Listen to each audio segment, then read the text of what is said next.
The Nets are conceding he won't play in home games in a stunning turn of events. Man, look, there's hard falls and there's scary falls. There's a lot of people who say, I'm worried about refusing this. If I lose my job, how do I feed my kids? And I completely understand that. Yeah. But complying has got us to the point where now there's food shortages. Yep. Now you've got someone like Kyrie Irving who's worked hard his whole life. He's one of the best. He's in the NBA, and now he's gonna potentially lose that, standing up for his beliefs. There's still a lot to lose. A lot of hard work people put in. Yeah, he's standing up for his principles, and he's putting up millions of dollars and he's making a stand here. Now, he was asked about this. He says he doesn't really want a lot of public media attention on this. He's trying to, of course, work things out.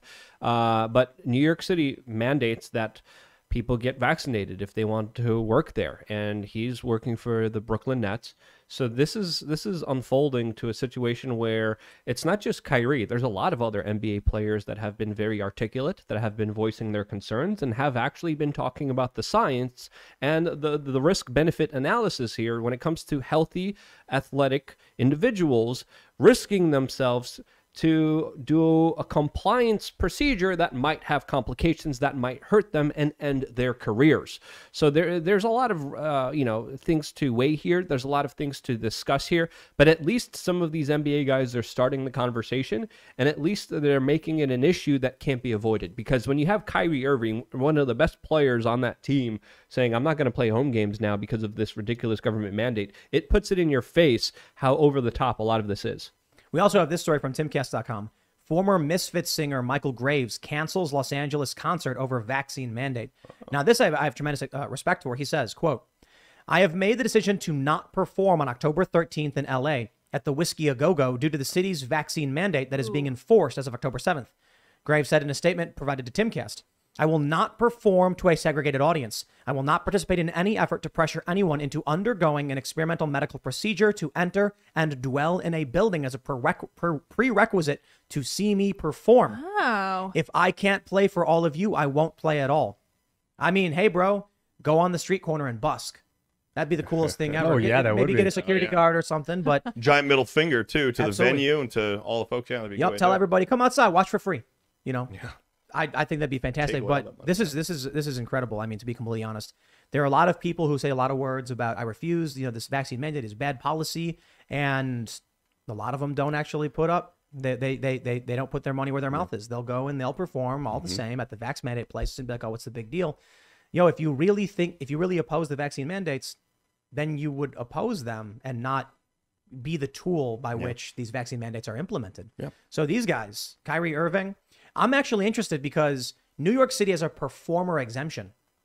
Right. So that's interesting. Like if Graves were to play in New York City, the executive order says if you're performing on stage, you don't got to get vaccinated. Yeah. Which I think is just Makes no sense. Of course, it doesn't make sense, but like you're trying to make sense out of things that are like designed to be nonsensical. But what's interesting, I know like a week or two ago, I was watching you and you were saying how if you oppose the and I think caused a little bit of a stir on Twitter. But if you oppose the mandate, but you still get the vaccine anyways, then you don't really oppose it. And I get what you're saying. Or if you go along with the mandate. I said. If someone claims that they oppose the vaccine mandate, right, but then out of fear of losing their job, go and get the vaccine mandate anyway, they're not actually opposing. They don't actually oppose it.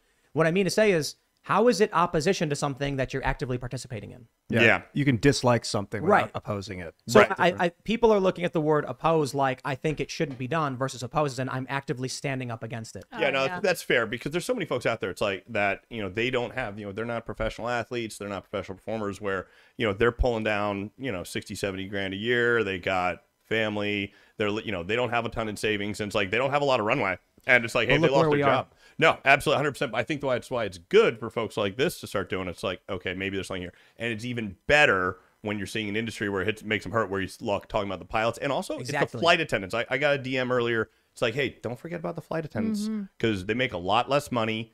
And also, but they're in the exact same boat. And there's plenty of them, too. And that's a big one. There's a lot of Southwest pilots. Yeah. From what we're hearing, it's about half or maybe just under half are unvaccinated. So that's where when the pilots we're talking to, and we know quite a few Southwest pilots, Yep. being in the Navy, a lot of pilots from the Navy or Marine Corps go right into working with Southwest as an example in this case. And we know a few. Yeah. And that's what they're saying is if they don't do this, and maybe it's only 25 or 30% that just refuse, Yeah. Yeah, it is. but that's still significant.